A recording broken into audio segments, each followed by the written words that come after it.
ನಮಸ್ಕಾರ ಸ್ನೇಹಿತರೆ, welcome back to ಜ್ಞಾನ ಗಂಗೋತ್ರಿ. ಈಗ ಆಲ್ರೆಡಿ ನಾವು ಟೆಲಿಗ್ರಾಮ್ ಚಾನಲಲ್ಲಿ ಎಷ್ಟೋ ಸಲ ಸ್ಟಡಿ ಮಟೀರಿಯಲನ್ನು ನಾವು ಹಾಕ್ತಾ ಇದ್ವಿ. ಯಾವುದಂದರೆ ಜ್ಞಾನ ಸೇತು ಅನ್ನುವಂಥ ಒಂದು ಸ್ಟಡಿ ಮಟೀರಿಯಲ್ಲು. ಜ್ಞಾನ ಸೇತು ಅನ್ನೋಂಥ ಒಂದು ಸ್ಟಡಿ ಮಟೀರಿಯಲ್ ಏನಿದೆ ಅಕ್ಟೋಬರ್ 15ನೇ ತಾರೀಕಿಂದ ನಿಮಗೆ ಮಾರ್ಕೆಟಲ್ಲಿ ಸಿಗುತ್ತೆ. ಓಕೆ, ಈ ಜ್ಞಾನ ಸೇತುವಿನ ಮುಂದುವರಿದ ಭಾಗವಾಗಿ ಏನು ಮಾಡ್ತಾ ಇದ್ದೀವಿ, PYQ ಸೂತ್ರ ಅನ್ನುವಂಥ ಒಂದು ಇನಿಷಿಯೇಟಿವನ್ನು ನಾವು ತೊಗೊಂಡು ಬರ್ತಾ ಇದ್ದೀವಿ. ಈ ವಿಡಿಯೋ ಏನಿದೆ ಪ್ರತಿದಿನ ಒಂದು ವಿಡಿಯೋ ಬರುತ್ತೆ, ಪ್ರತಿ ಸಬ್ಜೆಕ್ಟಿಂದ ಒಂದೊಂದು ವಿಡಿಯೋ ಬರ್ತಾ ಸ್ಟಾರ್ಟ್ ಆಗುತ್ತೆ. ಹಿಸ್ಟ್ರಿ, ಪಾಲಿಟಿ, ಜಿಯೋಗ್ರಫಿ ಈ ಥರ ಎಲ್ಲವನ್ನು ಕೂಡ ನಾವು ಕವರ್ ಮಾಡ್ತೀವಿ. ಇದರ ಮೂಲ ಉದ್ದೇಶ ಏನಪ್ಪ ಅಂತಂದರೆ PYQನ ಸ್ಟಡಿ ಮಾಡೋದು. ಓಕೆ, ಈ PYQಯಿಂದ ಮುಂದೆ ಯಾವ ಥರ ಟಾಪಿಕ್ಗಳು ಬರುತ್ತೆ, ಸೊ ಅದನ್ನು ನೀವು ಯಾವ ಥರ ಓದಬೇಕು, ಆಪ್ಷನ್ಸಿಂದ ಯಾವ ಥರ ಕ್ವಶನ್ಸ್ ಬರುತ್ತೆ ಅನ್ನೋದನ್ನು ಕೂಡ ಡೆಪ್ತ್ ಆಗಿ ನಾವು ಇದನ್ನು ಅನಲೈಸಿಸ್ ಮಾಡ್ತೀವಿ. Okay, let's start the session. First ನಾನು ಹೇಳಿದೆ ಎಲ್ಲ ಸಬ್ಜೆಕ್ಟ್ ಕವರ್ ಮಾಡ್ತೀವಿ ಅಂತ. ಮೊದಲೇ ಸಬ್ಜೆಕ್ಟೇ ಯಾವುದಪ್ಪ ಅಂತಂದರೆ ನಮ್ಮದು ಹಿಸ್ಟ್ರಿ. ಓಕೆ, ಹಿಸ್ಟ್ರಿನ ನಾವು ಸ್ಟಾರ್ಟ್ ಮಾಡ್ತಾ ಇದ್ದೀವಿ, ಇತಿಹಾಸದಿಂದ ಸ್ಟಾರ್ಟ್ ಮಾಡ್ತಾ ಇದ್ದೀವಿ. ಯಾವುದು? ಪ್ರಾಚೀನ ಕಾಲದ ಇತಿಹಾಸ. ಓಕೆ, ಇದರಲ್ಲಿ ಮೊದಲೇ ಟಾಪಿಕ್ ಯಾವುದಪ್ಪ ಅಂತಂದರೆ ಮೊದಲೇ ಟಾಪಿಕ್ಕು ಸಿಂಧೂ ನಾಗರಿಕತೆ. ಓಕೆ, ಇಂಡಸ್ ವ್ಯಾಲಿ ಸಿವಿಲೈಸೇಷನ್ ಅಂತ ಹೇಳ್ತೀವಿ. ಈ ಇಂಡಸ್ ವ್ಯಾಲಿ ಸಿವಿಲೈಸೇಷನಿಂದ ಯಾವ್ಯಾವ ಥರ ಪ್ರಶ್ನೆಗಳು ಬಂದಿದ್ದಾವೆ, PSA ಆಗಿರ್ಬೋದು, RSI ಆಗಿರ್ಬೋದು, KS ಆಗಿರ್ಬೋದು, ಗ್ರೂಪ್ B ಆಗಿರ್ಬೋದು, ಗ್ರೂಪ್ C ಆಗಿರ್ಬೋದು, ಯಾವ ಥರ ಪ್ರಶ್ನೆಗಳು ಬಂದಿದ್ದಾವೆ, ಮುಂದೆ ಯಾವ ಥರ ಪ್ರಶ್ನೆಗಳು ಬರ್ಬೋದು ಅನ್ನೋದನ್ನು ನಾವು ಡೆಪ್ತಾಗಿ ಅನಲೈಸಿಸ್ ಮಾಡ್ಕೊಂಡು ಹೋಗೋಣ. ಓಕೆ, ಮೊದಲೇ ಪ್ರಶ್ನೆ ಶುರು ಮಾಡೋಣ. ನೋಡಿ, FDA KPSC ಕಂಡಕ್ಟ್ ಮಾಡೋಂಥ FDAನಲ್ಲಿ ಬಂದಿದೆ 1997ರಲ್ಲಿ. ಒಂದೇ ಪ್ರಶ್ನೆ, who excavated the Lothal, one of the important sites of the Harappan civilisation. Harappan ನಾಗರಿಕತೆಯಲ್ಲಿ ಲೋಥನು ಉತ್ಖನನ ಆಗಿದೆ. ಓಕೆ, ಈ ಒಂದು ಉತ್ಖನನ ಮಾಡಿದವರು ಯಾರು ಆರ್ಕಿಯಾಲಜಿಸ್ಟ್ ಅನ್ನೋದನ್ನು ಕೇಳಿದ್ದಾನೆ. 4 ಆಪ್ಷನ್ ಕೊಟ್ಟಿದ್ದಾರೆ ಅವರು ಅಲ್ವಾ. ಸೊ ಒಂದನೇದು ಸರ್ ಜಾನ್ ಮಾರ್ಷಲ್, ಎರಡನೇದು ಮಾರ್ಟಿನ್ ಮೋರ್ ವೀಲರ್, ಮೂರನೇದು RD ಬ್ಯಾನರ್ಜಿ, ನಾಲ್ಕನೇದು SR ರಾವ್. ಓಕೆ, ನಾವು ಹೇಳ್ತೀವಿ ಯಾವಾಗಲೂ ಏನಂದರೆ ಸಿಂಧೂ ನಾಗರಿಕತೆಯಲ್ಲಿ ಮೂಲವಾಗಿ ಬರುವಂಥದ್ದು ಯಾವುದು, ಇಂಡಸ್ ವ್ಯಾಲಿ ಸೈಟ್ಸ್ ಅಂತ ಹೇಳ್ತೀವಿ. ಓಕೆ, ಇಂಡಸ್ ವ್ಯಾಲಿ ಸೈಟ್ಸ್ ಅಂದರೆ ತಾಣಗಳು. ಸಿಂಧೂ ನಾಗರಿಕತೆಯಲ್ಲಿ ಉತ್ಖನನವಾಗಿಂತ ತಾಣಗಳು. ನಾವು ಯಾವ ಥರ ಓದಬೇಕು ಅಂತಂದರೆ ಯಾವ್ಯಾವ ತಾಣಗಳು ಲಿಸ್ಟ್ ಮಾಡ್ಕೋಬೇಕು. ನಾನು ಯಾವ ಥರ ಲಿಸ್ಟ್ ಮಾಡ್ತೀನಿ, ಒಂದನೇದ್ದು ಯಾವ್ಯಾವ ತಾಣಗಳು ಅನ್ನೋದು ಲಿಸ್ಟ್ ಮಾಡ್ತೀನಿ. ಎರಡನೇದ್ದು ಈ ತಾಣ ಎಲ್ಲಿ ಇದೆ ಅನ್ನೋದು ನಾನು ಲಿಸ್ಟ್ ಮಾಡ್ತೀನಿ. ಮೂರನೇದ್ದು ಇದನ್ನು ಉತ್ಖನನ ಮಾಡಿದವ್ರು ಯಾರು ಅನ್ನೋದು ಲಿಸ್ಟ್ ಮಾಡ್ತೀನಿ. ನಾಲ್ಕನೇದು ಏನಂತಂದರೆ ಈ ಪಟ್ಟಿನಲ್ಲಿ ಬರೋದು ಇಲ್ಲಿ ಏನೇನು ಸಿಕ್ಕಿದೆ, ಇಲ್ಲಿ ಏನೇನು ವಸ್ತುಗಳು ಸಿಕ್ಕಿದೆ, ಯಾವ್ಯಾವ ಥರದ ಅವಶೇಷಗಳು ಉತ್ಖನನ ಆಗಿದ್ದಾವೆ ಅನ್ನೋದನ್ನು ನಾನು ಲಿಸ್ಟ್ ಮಾಡಬೇಕು. ಓಕೆ, ಈ ಥರ ಮಾಡಿದ್ರೆ ನಿಮ್ಮ ಒಂದು ಪ್ರಿಪ್ರೇಷನ್ ಏನಿದೆ ಪರಿಪೂರ್ಣ ಆಗುತ್ತೆ. ಓಕೆ, ಆದ್ದರಿಂದ ಈ ಪ್ರತಿಯೊಂದು ತಾಣ, ಪ್ರತಿಯೊಂದು ಇಂಡಸ್ ವ್ಯಾಲಿ ಸೈಟ್ಸ್ ಏನಿದೆ ನೀವು ಮಾಡಲೇಬೇಕು. ಓಕೆ, ಸೊ ಇದರ ಆನ್ಸರ್ ಏನು ಬಂದು SR ರಾವ್. ನೋಡಿ, ಈ ಪ್ರಶ್ನೆನ ಒಂದು ಸ್ವಲ್ಪ ಡೆಪ್ತಾಗಿ ನಾವು ನೋಡ್ಕೊಂಡು ಹೋಗೋಣ. ಏನಿದೆ ಈ ಪ್ರಶ್ನೆ? ಓಕೆ, ಲೋಥಲ್ ಅಲ್ವಾ, ಇದು ಒಂದು ತಾಣ. ನಾನು ಹೇಳಿದ್ನಲ್ಲ, ಪ್ರತಿಯೊಂದು ತಾಣದ್ದು ಈ ಥರ ನೀವು ಇನ್ ಡೀಟೇಲ್ ಆಗಿ ನಿಮ್ಮದು ಒಂದು ನೋಟ್ಸನ್ನು ರೆಡಿ ಮಾಡಿ ಇಟ್ಕೋಬೇಕು. ಮುಂದೆ ಯಾವುದೇ ಥರ ಪ್ರಶ್ನೆ ಬರಲಿ ಆ ಒಂದು ತಾಣದ ಮೇಲೆ, ಆವಾಗ ಏನಾಗುತ್ತೆ ನಿಮ್ಗೆ ಈಸಿ ಆಗುತ್ತೆ, ಆ ಒಂದು ಆಪ್ಷನ್ಸ್ ಹಾಕೋಕ್ಕೆ ಏನಾಗುತ್ತೆ ಈಸಿ ಆಗುತ್ತೆ. ಓಕೆ, ಸೊ ಲೋಥಲ್ ಇದು ಒಂದೇನು ಸಿಂಧೂ ಕಣಿವೆ ನಾಗರಿಕತೆದು ಒಂದು ತಾಣ. ಓಕೆ, ಪ್ರಮುಖ ತಾಣ. ಎಲ್ಲಿದೆ ಇದು? ಫಸ್ಟ್ ನಾನು ಹೇಳಿದ್ನಲ್ವ, ಎಲ್ಲಿದೆ? ಗುಜರಾತಲ್ಲಿದೆ. ಓಕೆ, ಇದು ನೆಕ್ಸ್ಟು ಇಲ್ಲಿ ಏನೇನು ಸಿಕ್ಕಿದೆ ಅದೇ ಹೇಳಿದ್ನಲ್ಲ, ಹಡಗುಗಟ್ಟೆ, ಮಣಿ ತಯಾರಿಕೆ, ಉದ್ಯಮ, ವ್ಯಾಪಾರ ಸಂಪರ್ಕಗಳು ಏನಾಗಿತ್ತು, ಹೆಸರುವಾಸಾಗಿತ್ತು. ಹಡಗುಗಟ್ಟೆ ಅಲ್ವಾ, ಇದು ನೋಡಿ, ಇದು ಕೀವರ್ಡ್ನದ್ದು ಹಡಗುಗಟ್ಟೆ ಅನ್ನೋದು. ಹಡಗುಗಟ್ಟೆ ಅಂದರೆ ಅರ್ಥ ಏನು, ಅಲ್ಲೇನಿತ್ತು, ಬಂದರು ಇತ್ತು. ಓಕೆ, ಲೋಥಲ್ ಏನಿತ್ತು, ಬಂದರು ಇತ್ತು. ಸೊ ಈ ಥರ ಏನು ಮಾಡಬೇಕು, ನೋಟ್ ಮಾಡ್ಕೊಂಡು ಹೋಗಬೇಕು. ನೆಕ್ಸ್ಟು ಮತ್ತೇನಿದೆ ಲೋಥಲಲ್ಲಿ ಅಂತಂದರೆ, ಇದು 1956ರಿಂದ 62ರ ನಡುವೆ ಉತ್ಖನನ ಮಾಡಿದರು ಅಂತ ಹೇಳ್ತಾರೆ. ಓಕೆ, ಇದನ್ನು ಪುರಾತತ್ವ ಶಾಸ್ತ್ರಜ್ಞ ಯಾರು ಮಾಡಿದ್ರು? SR ರಾವ್. ಹೇಳಿದ್ನಲ್ವ ಆವಾಗಲೇ ಆನ್ಸರ್ ಹೇಳಿದೆ ನಾನು, SR ರಾವ್ ಅಂತ. ಇವ್ರು ಏನಾಗಿದ್ರು, ಆರ್ಕಿಯಾಲಜಿಕಲ್ ಸರ್ವೆ ಆಫ್ ಇಂಡಿಯಾ ಅಂತ ಏನಿದೆ ಅಲ್ಲ, ASI, ಅದರ ಒಂದು ಪುರಾತತ್ವ ಶಾಸ್ತ್ರಜ್ಞರಾಗಿದ್ದರು. ಅವ್ರು ಏನು ಮಾಡಿದರು, ಇದ್ರ ನೇತೃತ್ವ ವಹಿಸಿ ಇದನ್ನು ಉತ್ಖನನ ಮಾಡಿದ್ರು. ಓಕೆ, ನೋಡಿ ಮತ್ತೆ ಅಲ್ಲಿ ಲಕ್ಷಣಗಳು, ಅಲ್ಲಿ ಏನೇನು ಕಂಡುಹಿಡಿದಿದ್ದಾರೆ ಅನ್ನೋದು. ಏನೋ ಕಡಲ ವ್ಯಾಪಾರ ಅಂದ್ರೇನು, ಬಂದರಿತ್ತು. ಹೇಳಿದ್ನಲ್ಲ, ಡಾಕ್ಯಾರ್ಡ್ ಅಂದ್ರೇನು, ಹಡಗುಗಟ್ಟೆ. ಓಕೆ, ಡಾಕ್ಯಾರ್ಡ್ ಅಂದ್ರೇನು, ಹಡಗುಗಟ್ಟೆ. ಓಕೆ, ಅಲ್ಲಿ ಮಣಿ ತಯಾರಿಕೆ, ಕಾರ್ಖಾನೆಗಳಿತ್ತು, ಒಳಚರಂಡಿ, ತೂಕ, ಮುದ್ರೆಗಳು, ಇವೆಲ್ಲ ಪುರಾವೆಗಳು ಅಲ್ಲಿ ಸಿಕ್ಕಿದ್ದಾವೆ. ಓಕೆ, ಮುಂದಿನ ಪ್ರಶ್ನೆಗಳು ಬರ್ಬೋದು. ಏನು ಬರ್ಬೋದು, ಅಲ್ಲಿ ಏನೇನು ಪುರಾವೆಗಳು ಸಿಕ್ಕಿದ್ದಾವೆ ಅನ್ನುವಂಥ ಒಂದು ಪ್ರಶ್ನೆ ಬರ್ಬೋದು. ಆದ್ದರಿಂದ ಒಂದು ಪ್ರತಿಯೊಂದು ತಾಣದ ನೀವು 360 ಡಿಗ್ರಿ ವ್ಯೂ ಅಲ್ಲಿ ಸ್ಟಡಿ ಮಾಡಬೇಕು. ಓಕೆ, ಸೊ ನೋಡಿ ಅದೇ ಇತರ ಆಯ್ಕೆಗಳು. ನಾನು ಹೇಳಿದ್ನಲ್ವ, ರಾಂಗ್ ಆಪ್ಷನ್ಸ್ ಅಂತ ಯಾರಿದಾರಲ್ಲ, 3 ಬೇರೆ ಬೇರೆ ಆಪ್ಷನ್ಸಲ್ಲಿ ಕೊಟ್ಟಿದ್ದಾರೆ ತಾನೆ. ಜಾನ್ ಮಾರ್ಷಲ್ ಕೊಟ್ಟಿದ್ದಾರೆ, ಮಾರ್ಟಿಮರ್ ವೀಲರ್ ಕೊಟ್ಟಿದ್ದಾರೆ, ಓಕೆ, RD ಬ್ಯಾನರ್ಜಿ ಕೊಟ್ಟಿದ್ದಾರೆ. ಓಕೆ, ಸೊ ನಾನು ನೋಡಿ ಇದರಿಂದ ಒಂದು ಪ್ರಶ್ನೆ ಬಂದಿದೆ. ನೆಕ್ಸ್ಟು ತೋರಿಸ್ತೀನಿ ನಾನು ನಿಮಗೆ, ಮುಂದಿನ ಪ್ರಶ್ನೆಗಳಿಂದ ನಾನು ನಿಮಗೆ ತೋರಿಸ್ತೀನಿ, ಆಯಿತಾ. ಸೊ ಏನಪ್ಪ ಅಂತಂದರೆ ಜಾನ್ ಮಾರ್ಷಲ್ ಏನಂದರೆ ಇವರು ಆರ್ಕಿಯಾಲಜಿಕಲ್ ಸರ್ವೆ ಆಫ್ ಇಂಡಿಯಾದ್ದು ಮಹಾನಿರ್ದೇಶಕರಾಗಿದ್ದರು. ಓಕೆ, ಅವರು ಹರಪ್ಪ, ಮೊಹೆಂಜೊದಾರೋ ಮುಂತಾದ ಕಡೆಗಳಲ್ಲಿ ಉತ್ಖನನ ಮೇಲ್ವಿಚಾರಣೆಯನ್ನು ವಹಿಸಿದ್ರು. ಓಕೆ, ಲೋಥಲ್ ಅಲ್ಲ. ಸೊ ಹೀಗಾಗಿ ಇದು ಆಪ್ಷನ್ ಆಗಲ್ಲ. ನೆಕ್ಸ್ಟ್ ಏನು, ಮಾರ್ಟಿಮರ್ ವೀಲರ್ ಬ್ರಿಟಿಷ್ ಪುರಾತತ್ವ ಶಾಸ್ತ್ರಜ್ಞರಾಗಿದ್ದರು. ಓಕೆ, ಇವರು ಹರಪ್ಪನನ್ನು ಉತ್ಖನನ ಮಾಡಿದ್ರು. ಇದು ನೋಡ್ಕೊಳ್ಳಿ, ನೋಟ್ ಮಾಡ್ಕೊಳ್ಳಿ. ನೆಕ್ಸ್ಟ್ ಈ ಪ್ರಶ್ನೆ ಬರ್ಬೋದು, ಆಯಿತಾ. So next R D Banerjee, ಇದು ನೋಡಿ, ನೋಟ್ ಮಾಡ್ಕೊಳ್ಳಿ. ಮುಂದೆ ನಾನು ನಿಮಗೆ ವಿತ್ ಪ್ರೂಫ್ ತೋರಿಸ್ತೀನಿ. ಯಾಕಂತಂದರೆ ಕೊಟ್ಟಿರೋ ಆಪ್ಷನ್ನಿಂದನೇ ಇನ್ನೊಂದು ಪ್ರಶ್ನೆನ ಅವ್ರು ಹುಟ್ಟಾಕ್ತಾರೆ. ಓಕೆ, ಈ ಥರ ಒಂದು ನಡೀತಾ ಇದೆ. ಓಕೆ, ಅದನ್ನು ನಾವು ನೋಡ್ಕೋಬೇಕು. ಆರ್ ಡಿ ಬ್ಯಾನರ್ಜಿ ಏನನ್ನು ಉತ್ಖನನ ಮಾಡ್ತಾರೆ, ಮೊಹೆಂಜೊದಾರೋನ ಉತ್ಖನನ ಮಾಡ್ತಾರೆ, ಲೋಥಲ್ ಅಲ್ಲ. Okay, so this what wrong ಆಪ್ಷನ್ಸದ್ದು ಇದು. ಮುಂದಿನ ಪ್ರಶ್ನೆ ಎರಡನೇದ್ದು ನೋಡೋಣ ಏನಿದೆ ನೋಡಿ. ಹೇಳಿಲ್ವ ನಾನು ನಿಮಗೆ, ಮೊಹೆಂಜೊದಾರೋ ಓಕೆ ಯಾರು ಮಾಡಿದರು, ಆರ್ ಡಿ ಬ್ಯಾನರ್ಜಿ. ಲಾಸ್ಟ್ ಪ್ರಶ್ನೆಯಲ್ಲಿ ಬಂದಂಥ ಆರ್ ಡಿ ಬ್ಯಾನರ್ಜಿ ಅವರಿಂದ ಏನು ಮಾಡಿದ್ದಾರೆ, ಒಂದು ಪ್ರಶ್ನೆನ ಅವ್ರು ಏನು ಮಾಡಿದ್ದಾರೆ, ಹುಟ್ಟಾಕಿದ್ದಾರೆ. Okay, I am sorry.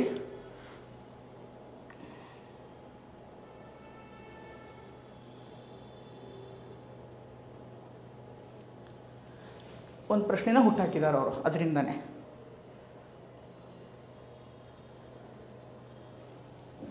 So ಈಗೇನಾಗುತ್ತೆ, 1922ರಲ್ಲಿ ಮಾಡಿದರು. ಓಕೆ, ಯಾವುದು ಮೊಹೆಂಜೊದಾರೋನ 1922ರಲ್ಲಿ ಅಲ್ಲೇನಾಗಿತ್ತು, ಮುದ್ರೆ ಏನು ಪತ್ತೆ ಮಾಡಿದ್ದಾರೆ. ಯಾರು ಮಾಡಿದ್ದಾರೆ, ಆರ್ ಡಿ ಬ್ಯಾನರ್ಜಿ. ನೋಡಿ, ಹಳೆಯ ಪ್ರಶ್ನೆ ಪತ್ರಿಕೆಯಲ್ಲಿ ಆರ್ ಡಿ ಬ್ಯಾನರ್ಜಿ ಅನ್ನೋ ಆಪ್ಷನ್ ಇದೆ. ನಾವೇನು ಮಾಡ್ತೀವಿ ಅಂದರೆ, ಯೂಶ್ವಲಿ PYQ ಬಿಡಿಸೋದು ಅಂದರೆ ಆ ಕ್ವಶನನ್ನು ಬಿಡಿಸ್ಬಿಟ್ಟು ಅಲ್ಲಿಗೆ ಅದನ್ನು ಸ್ಟಾಪ್ ಮಾಡ್ತೀವಿ. ನೋ, ಅದಲ್ಲ. ಆ ಒಂದು ಪ್ರಶ್ನೆನ ಬಿಡಿಸಿ ಮುಂದೆ ಯಾವ ಥರ ಪ್ರಶ್ನೆ ಬರುತ್ತೆ, ಕೊಟ್ಟಿರೋ ರಾಂಗ್ ಆಪ್ಷನ್ಸ್ ಬಗ್ಗೆ ನಾವು ಸ್ಟಡಿ ಮಾಡಬೇಕು. ಅಂದಾಗ ನಿಮ್ಮ ಒಂದು ಪ್ರಿಪ್ರೇಷನ್ ಕಂಪ್ಲೀಟ್ ಆಗುತ್ತೆ. ಆ ಕೊಟ್ಟಿರೋ ರಾಂಗ್ ಆಪ್ಷನ್ಸಿಂದ ಏನಾಗುತ್ತೆ, ಇನ್ನೊಂದು ಪ್ರಶ್ನೆ ಹುಟ್ಟಾಕೋ ಚಾನ್ಸಸ್ ಜಾಸ್ತಿ ಇರುತ್ತೆ. ಸೊ ಯಾಕಂದ್ರೆ ವಿತ್ ಪ್ರೂಫ್ ನಾನು ನಿಮಗೆ ಹೇಳ್ತಾ ಇದ್ದೀನಿ. ಓಕೆ, ಸೊ ನೆಕ್ಸ್ಟ್ ನೋಡಿ, ಮೊಹೆಂಜೊದಾರೋ ಬಗ್ಗೆ ಒಂದಿಷ್ಟು ಇನ್ಫಾರ್ಮೇಷನ್ ನೋಡೋಣ. ಏನು, ಮೊಹೆಂಜೊದಾರೋ ಎಲ್ಲಿದೆ, ಫಸ್ಟ್ ನನಗೆ ಗೊತ್ತು, ಸಿಂಧ್ ರೀಜನ್ ಇದೆಯಲ್ಲ, ಪಾಕಿಸ್ತಾನದ ಸಿಂಧ್ ರೀಜನಲ್ಲಿದೆ. ಓಕೆ, ಸೊ ಇದು ಪ್ರಮುಖ ನಗರ ಕೇಂದ್ರ. ಯಾವುದು, ಸಿಂಧು ಕಣಿವೆ ನಾಗರಿಕದಲ್ಲಿ ಪ್ರಮುಖ ಕೇಂದ್ರ. 1922ರಲ್ಲಿ ಇದಾಯಿತು. ಓಕೆ, ಏನು ಕಂಡು ಹಿಡಿದ್ರು ಇದನ್ನು. ನೆಕ್ಸ್ಟು ಮೊಹೆಂಜೊದಾರೋ ಆವಿಷ್ಕಾರ ನೋಡೋಣ.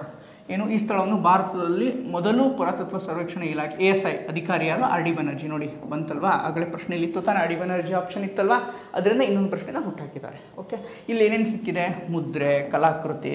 ಓಕೆ, ಇದು ಸಾಂಸ್ಕೃತಿಕ ಹಂತ, ಸಿಂಧು ಕಣಿವೆ ನಾಗರಿಕತೆ ಪ್ರಮುಖ ನಾಗರಿಕತೆಯಾಗಿ ಗುರುತಿಸಲು ಕಾರಣವಾಯಿತು. ಓಕೆ, ಇಲ್ಲಿ ಇನ್ನೂ ಒಂದು ಇಂಪಾರ್ಟೆಂಟ್ ಒಂದು ಉತ್ಖನನ ಆಗಿದೆ. ಅದೇನೋ ಹೇಳಿ ನೋಡೋಣ, ಅದು ಮುಂದೆ ಬರುತ್ತೆ ಆ ಪ್ರಶ್ನೆ. ನಾನು ನಿಮಗೆ ಒಂದು ಜಸ್ಟ್ ವಿಡಿಯೋನ ಪಾಸ್ ಮಾಡಿ ಒಂದು ಕಮೆಂಟ್ ಮಾಡಿ, ಮೊಹೆಂಜೊದಾರೋಲ್ಲಿ ಒಂದು ಪ್ರಮುಖವಾದಂಥ ಒಂದು ಸ್ಥಳ ಅನ್ನು ಉತ್ಖನನ ಮಾಡಿದ್ದಾರೆ, ಅದೇನು ಅಂತ ಕಮೆಂಟ್ ಮಾಡಿ. ಈ ನೆಕ್ಸ್ಟ್ ಪ್ರಶ್ನೆ ಅದು ಬರುತ್ತೆ, ತೋರಿಸ್ತೀನಿ ನಾನು ನಿಮಗೆ. ಓಕೆ, ಸೊ ಯಾಕೆ ನೀವು ಆಪ್ಷನ್ಸಿಂದನೇ ಪ್ರಶ್ನೆಗಳನ್ನು ನಾವು ಹುಟ್ಟಾಕ್ತಾರೆ ಅನ್ನೋದೇ ನಮ್ಮದಿದ್ರ ಮೇನ್ ಉದ್ದೇಶ. ಓಕೆ, ಅದನ್ನೇ ನಾವು ಕೂಡ ಏನು ಮಾಡ್ತಾಯಿದ್ದೀವಿ, ಈಗ ಸ್ಟಡಿ ಮಾಡ್ತಾಯಿದ್ದೀವಿ. ಓಕೆ, ಇತರ ಆಯ್ಕೆಗಳು ನೋಡಿ, ಆರ್ ಡಿ ಭಂಡಾರ್ಕರ್ ಏನಿದ್ದಾರೆ, ಒಬ್ಬರು ಇತಿಹಾಸಕಾರರಾಗಿದ್ದರು. ಓಕೆ, ಇವ್ರು ಯಾವುದೋ ಉತ್ಖನನ ಮಾಡಿಲ್ಲ, ಹೀಗಾಗಿ ಇದು ಆಪ್ಷನ್ ಅಲ್ಲ. ಸೊ ಎ ಘೋಷ್ ಏನಿದ್ದಾರೆ, ಪುರಾತತ್ವ ಶಾಸ್ತ್ರಜ್ಞರಾಗಿದ್ದರು, ಮಹಾನಿರ್ದೇಶಕರಾಗಿದ್ದರು. ಆರ್ಕಿಯಾಲಜಿಕಲ್ ಸರ್ವೆ ಆಫ್ ಇಂಡಿಯಾದ್ದು ಮಹಾನಿರ್ದೇಶಕರಾಗಿದ್ದರು, ಹೀಗಾಗಿ ಇದು ಕೂಡ ಆನ್ಸರ್ ಅಲ್ಲ. ರಾಜೇಂದ್ರ ಲಾಲ್ ಮಿಶ್ರಾ ಇವರೇನಾಗಿದ್ದರು, ವಿದ್ವಾಂಸರಾಗಿದ್ದರು, ಇತಿಹಾಸಕಾರರು. ಇವರು ಕೂಡ ಇಂಡಸ್ ವ್ಯಾಲಿ ಸಿವಿಲೈಸೇಷನ್, ಸಿಂಧು ಕಣಿವೆ ನಾಗರಿಕತೆಗೇನು ಉತ್ಖನನದೊಂದಿಗೆ ಸಂಬಂಧ ಹೊಂದಿಲ್ಲ. ಸೊ ಬಟ್ ಇವ್ರ ಬಗ್ಗೆ ಜಸ್ಟ್ ಈಗ ನಾವೇನು ಇನ್ಫಾರ್ಮೇಷನ್ ಕೊಟ್ಟಿದ್ದೀವಲ್ಲ, ಇದನ್ನು ನೀವು ನೋಟ್ ಮಾಡಿಟ್ಕೊಳ್ಳಿ. ಓಕೆ, ಸೊ ಮೂರನೇ ಪ್ರಶ್ನೆ ನಾನು ಹೇಳಿದ್ನಲ್ವಾ. ಸೊ ಪ್ರಶ್ನೆಗಳು ಹೆಂಗೆ ಬರುತ್ತೆ ಅಂತಂದರೆ, ನಾವು ಏನು ಕೊಟ್ಟಿದ್ದೀವಲ್ಲ, ಏನು ಬಿಡಿಸ್ತೀವಲ್ಲ, ಅಲ್ಲಿಂದನೇ ಬರ್ತವೆ. ನಾನು ಹೇಳಿದ್ನಲ್ಲ, ಅದಕ್ಕೆ ನಿಮಗೆ ಏನು ತಾಣ, ಓಕೆ, ಅದು ಎಲ್ಲಿದೆ, ಅದನ್ನು ಯಾರು ಉತ್ಖನನ ಮಾಡಿದರು, ಆಮೇಲೆ ಅದರಲ್ಲಿ ವಿಶೇಷತೆಗಳು ಏನೇನು ಸಿಕ್ಕಿದ್ದಾವೆ, ಏನೇನು ಉತ್ಖನನಗಳ ಸ್ಥಳಗಳಲ್ಲಿ ಏನೇನು ಅವಶೇಷಗಳು ಸಿಕ್ಕಿದ್ದಾವೆ ಅನ್ನೋದನ್ನು ನೀವು ಪಟ್ಟಿ ಮಾಡಿ ಇಟ್ಕೊಳ್ಳಿ. ಸೊ ಇಲ್ಲಿಂದ ಒಂದು ಪ್ರಶ್ನೆ ಬರ್ತಾ ಇದೆ, ಯಾಕಂದ್ರೆ ನೋಡಿ, ಇದು PSI ಕೇಳಿರುವಂಥದ್ದು. ಯಾಕಂದರೆ ಇನ್ನೊಂದು ಶೀಘ್ರದಲ್ಲೇ PSI ಆಗುತ್ತೆ ಅಂತ ಹೇಳ್ತಾ ಇದ್ದಾರೆ. ಓಕೆ, ಲೇಟ್ ಆಗ್ಬೋದು ಅಥವಾ ಬೇಗ ಆಗ್ಬೋದು, ಬಟ್ ಏನು ಆಗುತ್ತೆ, ಆಗಲೇಬೇಕು. 2 ತಿಂಗಳಾಗಲಿ 3 ತಿಂಗಳಲ್ಲಿ PSI ಆಗಲೇಬೇಕಲ್ವ. ಇದು PSIಯಲ್ಲಿ ಬಂದಿರುವಂಥ ಪ್ರಶ್ನೆ. ಓಕೆ, ಹೀಗಾಗಿ ಹೇಳ್ತಾ ಇದ್ದೀನಿ, ಈ ಇಂಡಸ್ ವ್ಯಾಲಿ ಸೈಟ್ಸ್ ಏನಿದೆ, this is the very very important topic. ನೀವು ಇದನ್ನು ಡೆಪ್ತಾಗಿ ಓದಲೇಬೇಕು. ಓಕೆ, ಸೊ ಇಲ್ಲೇನಿದೆ ಪ್ರಶ್ನೆ, which of the following was the largest city, Indus valley civilisation largest city, Sindhu ಕಣಿವೆ ನಾಗರಿಕತೆಯ ದೊಡ್ಡ ನಗರ ಅಂತ ಕೇಳ್ತಾ ಇದ್ದಾನೆ. ಈ 4 ಕೊಟ್ಟಿದ್ದಾನಲ್ವಾ, ಈ 4ರಲ್ಲಿ ಯಾವುದು ದೊಡ್ಡ ನಗರ ಅಂತ ಕೇಳ್ತಾ ಇದ್ದಾನೆ. ಓಕೆ, ದೊಡ್ಡ ನಗರ ಯಾವುದು, ಆನ್ಸರು ಮೊಹೆಂಜೊದಾರೋ. ಇದರ ಆನ್ಸರ್ ಏನು, ಮೊಹೆಂಜೊದಾರೋ. ಈಗ ನಾನು ನಿಮಗೆ ಒಂದು ಪ್ರಶ್ನೆ ಕೇಳ್ತೀನಿ, ಆಯಿತಾ. ನೀವು ಇದನ್ನು ಪಾಸ್ ಮಾಡಿ ಒಂದು ಕಮೆಂಟ್ ಹಾಕಿ. ಏನಪ್ಪ ಅಂತಂದರೆ, ಭಾರತದಲ್ಲಿ ಓಕೆ ಭಾರತದಲ್ಲಿರುವ ಸಿಂಧೂ ನಾಗರಿಕತೆಯ ತಾಣಗಳಲ್ಲಿ ಅತ್ಯಂತ ದೊಡ್ಡ ತಾಣ ಯಾವುದು? ಇಂಡಸ್ ವ್ಯಾಲಿ ಸಿವಿಲೈಸೇಷನ್ ಸೈಟ್ಸ್ ಎಸ್ಕವೇಟ್ ಆಗಿರುವಂಥ ಇಂಡಿಯಾದಲ್ಲಿರುವಂತಹ ಸೈಟ್ಸಲ್ಲಿ ಯಾವುದು ಅತ್ಯಂತ ದೊಡ್ಡ ಸೈಟ್ಸ್, ಲಾರ್ಜೆಸ್ಟ್ ಸೈಟ್ ಅನ್ನೋದು ನೀವು ಹೇಳಬೇಕು. ಓಕೆ, ಕಮೆಂಟ್ ಹಾಕಿ, ಇದು ನೋಡೋಣ. ಓಕೆ, ಈ ಪ್ರಶ್ನೆ ಬರ್ಬೋದು ಮುಂದೆ. ಓಕೆ, ಅದನ್ನು ತೋರಿಸ್ತೀನಿ ನಾನು ನಿಮಗೆ. ಬಂದಿದೆ KS ಅಲ್ಲಿ ಇಂಡೈರೆಕ್ಟಾಗಿ ಬಂದಿದೆ ಈ ಪ್ರಶ್ನೆ. ಹೆಂಗಂತ ತೋರಿಸ್ತೀನಿ. ಯಾಕಂದ್ರೆ ನಾವು ಏನು ಹೇಳ್ತಾ ಇದ್ದೀವಿ, ಪ್ರಶ್ನೆಗಳು ಎಲ್ಲಿಂದ ಬರುತ್ತೆ ಅನ್ನೋದನ್ನು ನಾವು ಹೇಳ್ತಾ ಇದ್ದೀವಿ. ಓಕೆ, ಯಾಕಂದ್ರೆ ನಮ್ಮ ಮುಂದೆನೇ ಕಾಣ್ತಾ ಇದೆ, ಎಲ್ಲಿಂದೋ ಮೇಲಿಂದ ಉದುರಲ್ಲ ಪ್ರಶ್ನೆಗಳನ್ನ ಮುಂದೆನೇ ಇದೆ. ನಮಗೆ ಹಿಂಟ್ ಕೊಡ್ತಾ ಇದ್ದಾರೆ, PYQ ಮುಖಾಂತರ ಈ ಥರ ಬರ್ಬೋದು, ಹಿಂಟ್ ಕೊಡ್ತಾ ಇದ್ದಾರೆ. ಆ ಹಿಂಟನ್ನು ನಾವು ಕಣ್ಣು ತೆರೆದು ನೋಡಬೇಕಷ್ಟೆ. ಓಕೆ, ಸೊ ಇದರ ಆನ್ಸರ್ ನಾನು ಆಲ್ರೆಡಿ ಹೇಳಿದೆ, ಮೊಹೆಂಜೊದಾರೋ. ಓಕೆ, ಸೊ ನೋಡಿ, ಬೇರೆ ಆಪ್ಷನ್ ನೋಡೋಣ ಏನೇನಿದೆ. ಕಾಲಿಬಂಗನ್ ಇತ್ತಲ್ವ, ಅಲ್ಲಿ ಅಗ್ನಿಪೀಠಗಳು, ಉಳುಮೆ ಮಾಡಿದ ಹೊಲಗಳು. ನೋಡಿ, ಇದ್ರ ಮೇಲೂ ಒಂದು ಕ್ವಶನ್ ಬಂದಿದೆ, ತೋರಿಸ್ತೀನಿ ನಾನು ನಿಮಗೆ, ನೆಕ್ಸ್ಟ್ ತೋರಿಸ್ತೀನಿ ಆಯಿತಾ. ಸೊ ಲೋಥಲ್, ಆವಾಗಲೇ ನೋಡಿದ್ವಲ್ಲ ಹಡಗುಗಟ್ಟೆ. ಲೋಥಲ್ ಏನಿದೆ ಅಂದರೆ ಬಂದರು ನಗರ ಲೋಥಲ್ಲು. ಓಕೆ, ಧೋಲಾವೀರ ಭಾಳ ದೊಡ್ಡ ತಾಣ ಆಗಿತ್ತು, ನೀರಿನ ಜಲಾಶಯಗಳು, ವಾಸ್ತುಶಿಲ್ಪಕ್ಕೆ ಹೆಸರಾಗಿದೆ. ಮೊಹೆಂಜೊದಾರೋ ಗ್ರೇಟ್ ಬಾತ್. ನೋಡಿ, ಆವಾಗಲೇ ಹೇಳಿದೆ ತಾನೆ ನಾನು, ಇಲ್ಲೊಂದು ಇಂಪಾರ್ಟೆಂಟ್ ಥಿಂಗ್ ಎಕ್ಸ್ಕೇವೇಟ್ ಆಗಿದೆ, ಉತ್ಖನನ ಆಗಿದೆ. ಅದ್ರ ಏನಂತ ಕೇಳಿದೆ, ಗ್ರೇಟ್ ಬಾತ್, ಪವಿತ್ರ ಸ್ನಾನ ಸ್ಥಳ. ಓಕೆ, ಪವಿತ್ರ ಸ್ನಾನ ಸ್ಥಳ ಏನಾಗಿದೆ, ಉತ್ಖನನ ಆಗಿದೆ. ಎಲ್ಲಾಗಿದೆ? ಮೊಹೆಂಜೊದಾರೊಳಗಿದೆ. ಓಕೆ, ಸೊ ನೆಕ್ಸ್ಟ್ ನೋಡೋಣ. ಅದೇ ಹೇಳಿದ್ನಲ್ವ, ಹರಪ್ಪನ ನಾಗರಿಕತೆಯಲ್ಲಿ ಅತಿ ದೊಡ್ಡ ತಾಣ ಭಾರತದಲ್ಲಿ ಯಾವುದು? ನೋಡಿ, ಆವಾಗಲೇ ನಾನು ನಿಮ್ಗೆ ಕಮೆಂಟ್ ಮಾಡಂತ ಹೇಳಿದ್ನಲ್ವ, ಯಾವುದು? ಹರಿಯಾಣ, ರಾಖಿಗರಿ. ನೆನ್ಪಿಟ್ಕೊಳ್ಳಿ, ಹರಿಯಾಣ ರಾಖಿಗರಿ ಇದೆ ಭಾರತದಲ್ಲಿ. ಪಾಕಿಸ್ತಾನದಲ್ಲಿ ಯಾವುದು? ಮೊಹೆಂಜೊದಾರೋ. ಅಲ್ಲಿ ಕೊಟ್ಟಿರುವಂಥ ಆಯ್ಕೆಗಳಲ್ಲಿ ಯಾವುದಿತ್ತು ಅಂತಂದರೆ ಮೊಹೆಂಜೊದಾರೋ ಅಲ್ವಾ. ಸೊ ಹೀಗಾಗಿ ಆನ್ಸರ್ ಏನು? ಮೊಹೆಂಜೊದಾರೋ. ಸೊ ಬನ್ನಿ ನೋಡಿ, ನಾನು ಹೇಳಿದ್ನಲ್ವ, ಒಂದು ಕ್ವಶನ್ ಕ್ರಿಯೇಟ್ ಆಗಿದೆ. ಮೊಹೆಂಜೊದಾರೋದಲ್ಲಿ ಒಂದು ಇಂಪಾರ್ಟೆಂಟ್ ಸ್ಥಳ ಒಂದು ಉತ್ಖನನ ಆಗಿದೆ, ಅದನ್ನು ಎಸ್ಕೇವೇಟ್ ಮಾಡಿದ್ದಾರೆ ಅಂತ ನಾನು ನಿಮಗೆ ಹೇಳಿದೆ ಅಲ್ವಾ. ಸೊ ಯಾವುದಾದ ಸ್ಥಳ ಅಂತಂದರೆ great Baat. Okay, great Baat ಏನಾಗಿದೆ, ಇಂಡಸ್ ವ್ಯಾಲಿಯಲ್ಲಿ ಸಿಕ್ಕಿದೆ ಅದು. ಓಕೆ, ಕಂಡು ಬಂದಿದೆ. ಎಲ್ಲಿ ಕಂಡು ಬಂದಿದೆ? ಮಹಾಸ್ನಾನ ಹೇಳಿದ್ನಲ್ಲ, ನಾಗರಿಕತೆ ಪವಿತ್ರ ಮಹಾಸ್ನಾನ ಗ್ರೇಟ್ ಬಾತ್ ಅಂತ ನಾವು ಕರಿತೀವಿ. ಎಲ್ಲಿ? ಆಲ್ರೆಡಿ ನಾವು ನೋಡಿದ್ದೀವಿ, ಡಿಸ್ಕಸ್ ಮಾಡಿದ್ದೀವಿ, ಮೊಹೆಂಜೊದಾರೋ. ಓಕೆ, ನಾನು ಅದೇ ಹೇಳ್ತಾ ಇದ್ದಿಲ್ಲ, ಮತ್ತೆ ಹೇಳ್ತಾ ಇದ್ದೀನಿ, ಪ್ರತಿಯೊಂದು ತಾಣನ 360 ಡಿಗ್ರಿ ವ್ಯೂವಿಂದ ನಿಮ್ಮದೇ ಆದಂಥ ಒಂದು ನೋಟ್ಸನ್ನು ರೆಡಿ ಮಾಡ್ಕೊಳ್ಳಿ. ಪ್ರಶ್ನೆಗಳು ಇಲ್ಲಿಂದನೇ ಬರೋದು. ಸೊ ಹೀಗಾಗಿ ಈ ಟಾಪಿಕ್ ಇಂಪಾರ್ಟೆಂಟು. ಸೊ ನೋಡಿ, ಅದೇ ಪವಿತ್ರ ಸ್ನಾನಗಳ ಬಗ್ಗೆ ಒಂದಿಷ್ಟು ಇನ್ಫಾರ್ಮೇಷನ್ ಇದೆ. ಏನು? ಗ್ರೇಟ್ ಬಾಸಿನ್ ಏನು ಅತ್ಯಂತ ಪ್ರಸಿದ್ಧ ರಚನೆ. ಇದೊಂದೇನು ಸಾರ್ವಜನಿಕ ನೀರಿನ ತೊಟ್ಟಿ. ಈಗೇನು ನಮ್ಮ ಆಮೇಲೆ ಅನುಮತಿಗಳು ಪುಷ್ಕರಣಿಗಳಂತ ಏನು ಹೇಳ್ತೀವಲ್ಲ, ಪವಿತ್ರ ಸ್ನಾನ ಸಾರ್ವಜನಿಕವಾಗಿ ಎಲ್ಲ ತಾನೆ. ಪುಷ್ಕರಣಿಗಳಿರ್ಬೋದು, ದೇವಸ್ಥಾನದ ಹತ್ರ ಕೆರೆಗಳಾಗಿರ್ಬೋದು, ಸ್ನಾನಕ್ಕೋಸ್ಕರ ಒಂದಿಷ್ಟು ಏನು ಈಗಲೂ ನಮಗಿದ್ದಾವೆ ಎಷ್ಟೋ ಕಡೆ ದೇವಸ್ಥಾನಗಳಲ್ಲಿ ಅಲ್ವಾ. ಅದನ್ನು ನಾವು ಗ್ರೇಟ್ ಬಾತ್ ಅಂತ ಸಿಂಧೂ ನಗರ ನಾಗರಿಕತೆಯಲ್ಲಿ ನಾವು ಹೇಳ್ತಾ ಇದ್ದೀವಿ. ಓಕೆ, ಸೊ ಅದೇ ಧಾರ್ಮಿಕ ಸ್ನಾನ, ಬಹುಶಃ ಧಾರ್ಮಿಕ ಸ್ನಾನ ಆಗಿರ್ಬೋದು, ಸಮುದಾಯ ಸಮಾರಂಭಗಳಿಗೆ ಬಳಸಲಾಗ್ತಿರ್ಬೋದು, ಅದನ್ನು ನಾವು ಹೇಳ್ತೀವಿ. ಈಗ ಹೆಂಗಿದಾವಲ್ಲ ಅವಾಗ ಆ ಥರ ಇತ್ತು, ಅದಕ್ಕೆ ಗ್ರೇಟ್ ಬಾತ್ ಅಂತ ಹೆಸರು ಕೊಟ್ಟರು ಅಷ್ಟೇ. ಓಕೆ, ಎಲ್ಲಿದೆ ಆಲ್ರೆಡಿ ನೋಡಿ, ಗ್ರೇಟ್ ಬಾತ್. ಅದು ಆನ್ಸರ್ ಏನಿದೆ ನಮ್ಮದು. ಸೊ ಒಂದು ನಿಮಿಷ. ಹಾಂ, ಗ್ರೇಟ್ ಬಾತ್ ಎಲ್ಲಿದೆ?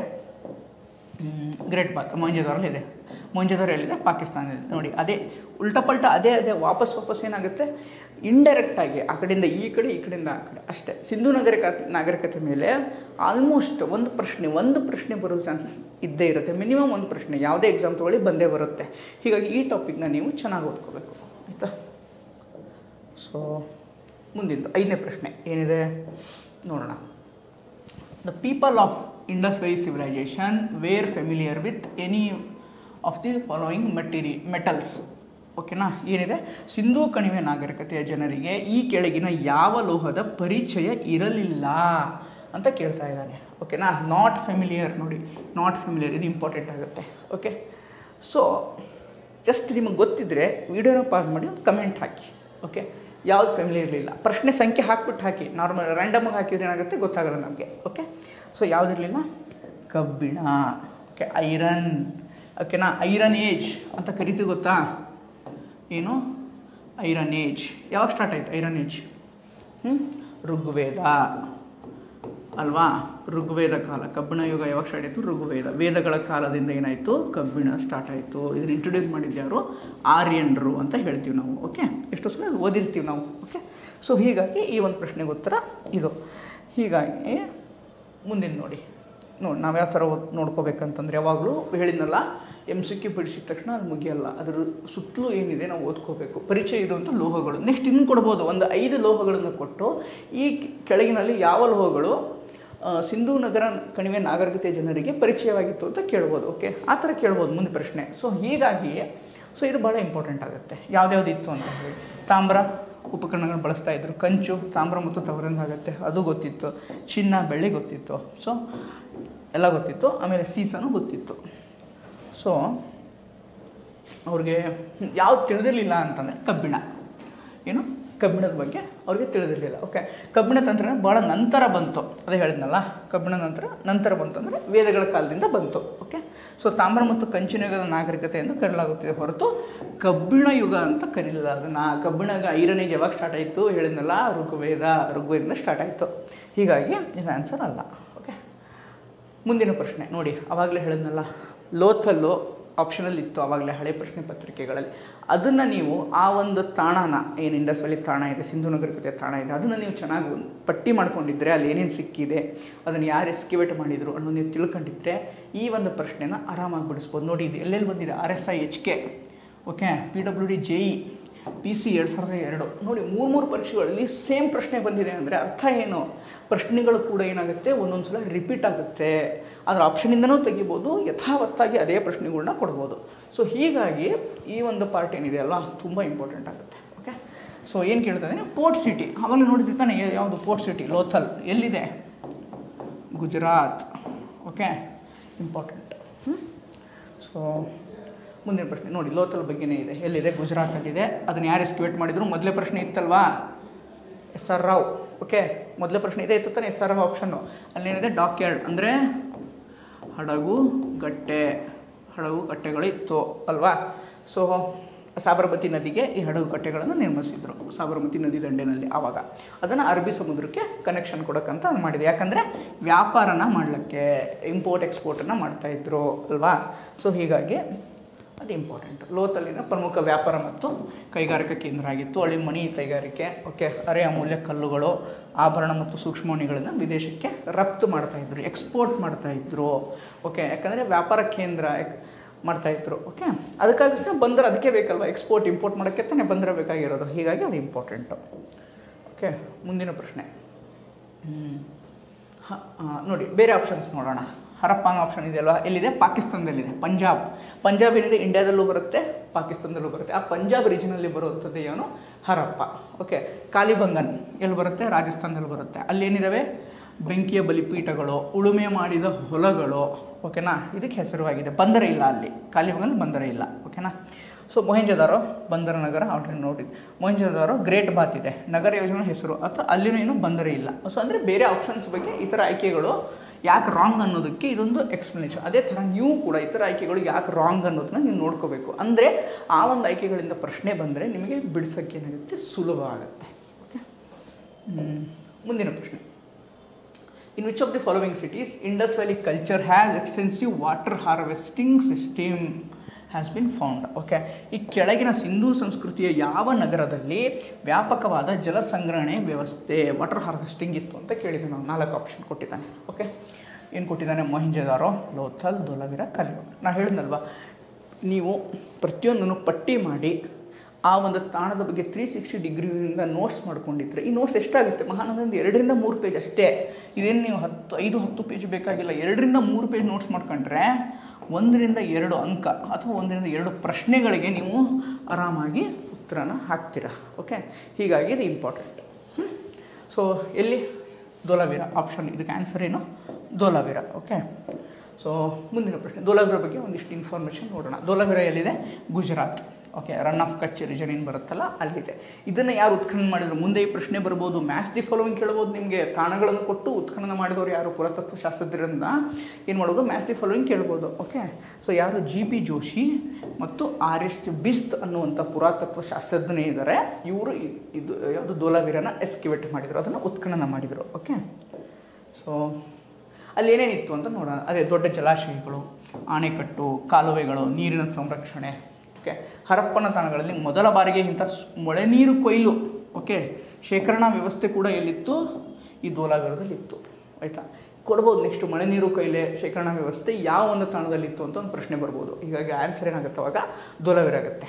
ಓಕೆ, ಬೃಹತ್ ಕೆರೆಗಳು, ಮೆಟ್ಟಿಲು ಬಾವಿಗಳು, ಓಕೆ, ಕ್ರೀಡಾಂಗಣ, ವಿಶಿಷ್ಟ ನಗರ ಯೋಜನೆ, ಸಿಂಧೂ ಲಿಪಿ ಹೊಂದಿರುವ ಅತಿ ದೊಡ್ಡ ಸೈನ್ ಬೋರ್ಡ್ ಕೂಡ ಏನಿದೆ ಧೋಲಾವೀರದಲ್ಲಿದೆ. ಓಕೆ, ಸೊ ಮುಂದಿನ ಪ್ರಶ್ನೆ. ಈ ಥರ ಆಯ್ಕೆಗಳನ್ನ ಹೇಳ್ತಿಲ್ಲ, ಬೇರೆ ರಾಂಗ್ ಆಪ್ಷನ್ಸ್ ಏನಿರುತ್ತೆ ಅದನ್ನು ಕೂಡ ನೀವು ಚೆನ್ನಾಗಿ ನೋಡ್ಕೋಬೇಕಾಗುತ್ತೆ. ಓಕೆ, ಮತ್ತು ಅದೇ ನೋಡಿ ಮೊಹೆಂಜೊದಾರೋ, ಸಿಂಧು, ಪಾಕಿಸ್ತಾನ, ಈ ಥರ ನೀವು ಸರ್ ರಿಪೀಟ್ ಆಗಿದೆ ಮತ್ತೆ ನಾವು ನೋಡಬೇಕಾದ್ರೆ ನೋಡಿದಷ್ಟು ಏನಾಗುತ್ತೆ ರಿವಿಷನ್. ನಾನು ಹೇಳ್ತೀನಲ್ಲ, ಯಾವುದೇ ತಗೋರಿ ನೀವು ಸಕ್ಸಸ್ ಮಂತ್ರ ಏನಂತಂದರೆ ಎಲ್ಲಿ ಅಡಗಿದೆ ಅಂದರೆ ಈ ಸಕ್ಸಸ್ ಮಂತ್ರ ಇರೋದೇ ಎಲ್ಲಿ ಅಂತಂದರೆ ರಿವಿಷನಲ್ಲಿ. ಓಕೆನಾ, ರಿವಿಷನಲ್ಲಿ ನೀವು ಎಷ್ಟು ಚೆನ್ನಾಗಿ ರಿವಿಷನ್ ಮಾಡ್ತೀರಲ್ವ ಅಷ್ಟು ನಿಮಗೆ ನೆನಪಾಗುತ್ತೆ ಎಕ್ಸಾಮಿನೇಷನ್ ಹಾಲಲ್ಲಿ. ಇಲ್ಲ ಅಂತಂದರೆ ಏನಾಗುತ್ತೆ, ಕಷ್ಟ ಆಗುತ್ತೆ. ಓಕೆ ಸರ್, ಮತ್ತೆ ಬರುತ್ತೆ ಅದೇ ಕ್ವಶನ್ನು, ಅದೇ ಆಪ್ಷನ್ಸ್ ಇರುತ್ತೆ, ಮತ್ತೆ ನೋಡ್ಬೇಕು. ನೋಡಿ ಎಷ್ಟು 5 ರಿಂದ 10 ನಿಮಿಷ ಆಗುತ್ತೆ ಅಷ್ಟೇ. ಯಾಕಂದ್ರೆ ನೋಟ್ಸ್ ಆಲ್ರೆಡಿ ಮಾಡಿಟ್ಕೊಂಡಿರ್ತೀರಾ, ಒಂದ್ಸಲ ನೋಟ್ಸ್ ಮಾಡಿಟ್ಕೊಂಬಿಡಿ. ಆ ಥರ ನೀವು ಬಿಡಿಸಿದಾಗ ಏನಾಗುತ್ತೆ, ರಾಂಗ್ ಆಪ್ಷನ್ ಬಗ್ಗೆ ನೀವು ತಿಳ್ಕೊಂಡ್ರೆ ಏನಾಗುತ್ತೆ ಎಕ್ಸಾಮ್ ಹಾಲಲ್ಲಿ ನಿಮಗೆ ಇನ್ನಿಷ್ಟು ಸರಳ ಆಗುತ್ತೆ. ಆಯಿತಾ? ಸೊ ನೋಡಿ ಮೊಹೆಂಜೊದಾರೋ ಅದೇ ಆಲ್ರೆಡಿ ನೋಡಿದ್ದೀವಿ. ಗ್ರೇಟ್ ಬಾತ್ ಇದೆ, ಒಳಚರಂಡಿ ವ್ಯವಸ್ಥೆ ಇದೆ, ಲೋಥಾಲಲ್ಲಿ ಏನಿದೆ ಹಡಗುಗಟ್ಟೆ, ಬಂದರ್ ಇದೆ, ಕಡಲ ವ್ಯಾಪಾರಕ್ಕೆ ಹೆಲ್ಪ್ ಆಗ್ತಾಯಿತ್ತು, ಗುಜರಾತಲ್ಲಿದೆ, ಕಾಲಿಬಂಗ ರಾಜಸ್ಥಾನ, ಅದು ಹೇಳಿದ್ವಲ್ಲ, ಉಳುಮೆ ಮಾಡಿದ ಹೊಲಗಳು, ಅಗ್ನಿಬಲಿ ಪೆಟ್ಟಿಗಳು ಇವೆಲ್ಲ ಇದೆ. Repeat again, it will be repeat. Okay, so ಮುಂದಿನ ಪ್ರಶ್ನೆ ನೋಡಿ, ಇದೇನಪ್ಪ ಅಂತಂದರೆ ಈ ಪ್ರಶ್ನೆ ಈಸಿ. ಮ್ಯಾಚ್ ದಿ ಫಾಲೋವಿಂಗ್ ನಾನು ಹೇಳಿದ್ನಲ್ವಾ, ಮ್ಯಾಚ್ ದಿ ಫಾಲೋವಿಂಗ್ ಈಗೇನು ಕೇಳಿದ್ದಾನೆ, ಈ ಇಂಡಸ್ ವ್ಯಾಲಿ ಸೈಟ್ಗಳನ್ನ ಕೊಟ್ಟಿದ್ದಾನೆ. ಆಯಿತಾ? ಸೊ ಕನ್ನಡದಲ್ಲಿ ತೊಗೊಂಡ್ಬಿಡೋಣ. ಓಕೆ, ಇಂಡಸ್ ವ್ಯಾಲಿ ಸೈಟ್ಗಳ ತಾಣಗಳನ್ನು ಕೊಟ್ಟಿದ್ದಾನೆ. ಆಯಿತಾ? ಈ ತಾಣಗಳು ಇಲ್ಲಿ ಏನೇನು ಸಿಕ್ಕಿದೆ, ಉತ್ಖನನಗಳು ಹುಡುಕಾಟದ ಉತ್ಖನನಗಳು, ಏನು ಉತ್ಖನನಗಳು ಸಿಕ್ಕಿದ್ದಾವೆ ಅಥವಾ ಅಲ್ಲಿ ಏನು ಹುಡುಕಿದ್ದಾರೆ, ಯಾರು ಆರ್ಕಿಯಾಲಜಿಸ್ಟ್ಗಳು ಏನು ಹುಡುಕಿದ್ದಾರೆ ಅನ್ನೋದು ಮ್ಯಾಚ್ ದಿ ಫಾಲೋವಿಂಗ್ ಕೇಳಿದ್ದಾನೆ. ಓಕೆ, ನಾವು ಆಲ್ರೆಡಿ ಈಸಿ ಆಪ್ಷನ್ ಹೇಳಿ ನೋಡೋಣ. ನನಗೆ ಲೋಥಲ್ನ 10 ಸಲ, ಈಗ 3 ಸಲ ನೋಡಿದ್ವಿ ನಾವು ಅಲ್ವಾ. ಲೋಥಲಲ್ಲಿ ಏನಿತ್ತು, ಡಾಕ್ಯಾರ್ಡ್ ಅಲ್ವಾ, ಹಡಗು ಕಟ್ಟೆ ಇತ್ತು ಅಲ್ವಾ. ಸೊ A2 ಎಲ್ಲಿದೆ, ಇಲ್ಲಿದೆ. ಸೊ A2 ಎಲ್ಲಿದೆ, ಇಲ್ಲಿದೆ. ಸೊ ಹೀಗಾಗಿ ಇದು ಈಸಿ, ನನಗೇನು ಆನ್ಸರ್ ಸಿಕ್ಬಿಡ್ತು. ಸೊ B1 ಕಾಲಿಬಂಗನ್, ಪಾಳು ಬಿದ್ದ ಹೊಲ ನೋಡಿದ್ವಲ್ಲ ಅವಾಗಲೇ, ಉಳುಮೆ ಮಾಡಿದ ಹೊಲ ಅಂತ. ಸೊ 2 ನಂಗೆ ಗೊತ್ತಾದರೂ ಆಗೋಯ್ತು ಆನ್ಸರು. C4 ಧೋಲಾವೀರದಲ್ಲಿ ಏನಾಗಿದೆ, ಇದೊಂದು ಎಕ್ಸ್ಟ್ರಾ ನೋಡ್ಕೊಳ್ಳಿ, ಹರಪ್ಪನ್ ಲಿಪಿಯ 10 ದೊಡ್ಡ ಗಾತ್ರದ ಚಿಹ್ನೆಗಳನ್ನು ಹೊಂದಿರುವ ಕಲ್ಲಿನ ಶಾಸನ. ಅವಾಗ ನೋಡಿದ್ವಿ ಒಂದು ಶಾಸನ ಸಿಕ್ಕಿದೆ ಅಂತ ಉತ್ಖನನ ಆಗಿದ್ದು, ಹಿಂದಿನ ಆಪ್ಷನಲ್ಲಿ ರಾಂಗ್ ಆಪ್ಷನ್ ನೋಡಿದ್ವಿ. ಬೇಕಾದ್ರೆ ರಿವರ್ಸ್ ಮಾಡಿ ನೋಡಿ ನಿಮ್ಗೆ ಗೊತ್ತಾಗುತ್ತೆ. ಓಕೆ, ಸೊ ಬನಾವಲಿಲಿ ಏನಿದೆ, ನೇಗಿಲು ಟೆರಾಕೊಟ್ಟ ಇದೆ. ಓಕೆ, ಸೊ ಈ ಥರ ಏನು ಮಾಡ್ಬೋದು. ಇಲ್ಲೇನು ಕೇಳಿದಾನೆ, ಏನು ಉತ್ಖನನ ಆಗಿದೆ ಅಂತ ಕೇಳಿದಾನೆ. ನೆಕ್ಸ್ಟ್ ಏನು ಕೇಳ್ಬೋದು ಅಂದರೆ ಇವೇ ತಾಣಗಳನ್ನು ಕೊಟ್ಟು ಯಾರು ಉತ್ಖನನ ಮಾಡಿದವರು ಅಂತ ಆ ಆರ್ಕಿಯಾಲಜಿಸ್ಟ್ಗಳನ್ನು ಕೊಡ್ಬೋದು. ಆಯಿತಾ? ಆರ್ಕಿಯಾಲಜಿಸ್ಟ್ಗಳನ್ನ ನೋಡ್ಕೊಳ್ಳಿ ಯಾರ್ಯಾರು ಅಂತ. ಓಕೆ, ಆಲ್ರೆಡಿ ಹೇಳಿದ್ದೀನಿ ಯಾವ ಥರ ನೋಡಬೇಕು ಅಂತ. ಸೊ ನೋಡಿ, ಇದು ಆನ್ಸರ್ ಆಲ್ರೆಡಿ ಹೇಳಿದ್ದೀನಿ, ಅದು ಆನ್ಸರ್ ಇದೆ ಸೇಮ್. ಓಕೆ, ಇದು ನೋಡಿ ನಾನು ಹೇಳಿದ್ನಲ್ವ, ಒಂದು ಕ್ವಶನ್ ಬಂದಿದೆ, ಅತಿ ದೊಡ್ಡ ಇಂಡಸ್ ವ್ಯಾಲಿ ಸೈಟ್ ಯಾವುದು ಅಂತ ಒಂದು ಕ್ವಶನ್ ಬಂದಿದೆ ಅಂತ ನಾನು ನಿಮ್ಗೆ ಹೇಳಿದೆ ಆಲ್ರೆಡಿ. ಓಕೆ, ಸೊ ಎಲ್ಲಿ ಬಂದಿದೆ, KAS ಅಲ್ಲಿ ಬಂದಿದೆ. ಓಕೆ, ಏನಿದೆ, ಅಸೆಸ್ ಆ್ಯಂಡ್ ರೀಜನ್ ಸ್ಟೇಟ್ಮೆಂಟ್ ಕೊಟ್ಟಿದ್ದಾನೆ. ಏನು ಹೇಳಿಕೆ ಕೊಟ್ಟಿದ್ದಾನೆ ಅಂದರೆ, ಸಿಂಧೂ ಕಣಿವೆ ನಾಗರಿಕತೆಯನ್ನು ಹರಪ್ಪ ಸಂಸ್ಕೃತಿ ಎಂದು ಕರೀತಾರೆ. ಹೌದು, ಹರಪ್ಪ ಸಂಸ್ಕೃತಿ ಸಿಂಧೂ ನಾಗರಿಕತೆ ಚಾಪ್ಟರ್ ಹೆಸರೇ ಹಾಗಿದೆ. ಓಕೆ, ಇದು ಇಷ್ಟು ಬೇಸಿಕ್ಸ್ ನಮಗೆ ಗೊತ್ತಿರಲೇಬೇಕು. ಆಯಿತಾ? ಸೊ ಒಂದೇ ಹೇಳಿಕೆ ಏನಿದೆ ಅದು ಕರೆಕ್ಟ್ ಇದೆ. ಕಾರಣ ನೋಡೋಣ. ಹರಪ್ಪ ಉತ್ಖನನಗೊಂಡ ನಾಗರಿಕತೆಯ ಅತಿ ದೊಡ್ಡ ನಿವೇಶನ ಅಥವಾ ಅತಿ ದೊಡ್ಡ ತಾಣ ಅಂತ ಒಂದು ಹೇಳಿಕೆ ಕೊಟ್ಟಿದ್ದಾನೆ. ಅತಿ ದೊಡ್ಡ ತಾಣ ಯಾವುದು, ಭಾರತದಲ್ಲಿ ಅತಿ ದೊಡ್ಡ ತಾಣ ಯಾವುದು ಆಲ್ರೆಡಿ ನಾನು ಹೇಳಿದೆ. ಜಸ್ಟ್ ಒಂದು ಸಲ ಕಮೆಂಟ್ ಹಾಕಿ, ಪಾಸ್ ಮಾಡಿ ಕಮೆಂಟ್ ಹಾಕಿ. ಭಾರತದಲ್ಲಿ ಯಾವುದು, ಆಮೇಲೆ ಪಾಕಿಸ್ತಾನದಲ್ಲಿ ಯಾವುದು. ಯಾಕಂದರೆ ಸಿಂಧೂ ನಾಗರಿಕತೆಯ ತಾಣಗಳು ಭಾರತದಲ್ಲೂ ಇದ್ದಾವೆ, ಪಾಕಿಸ್ತಾನದಲ್ಲೂ ಇದ್ದಾವೆ. ಭಾರತದಲ್ಲಿ ಯಾವುದು ಅತಿ ದೊಡ್ಡ ತಾಣ, ರಾಖಿಗಡಿ ಅಲ್ವಾ, ರಾಖಿಗಡಿ. ಓಕೆ, ಎಲ್ಲಿದೆ ರಾಖಿಗಡಿ, ಹರಿಯಾಣ.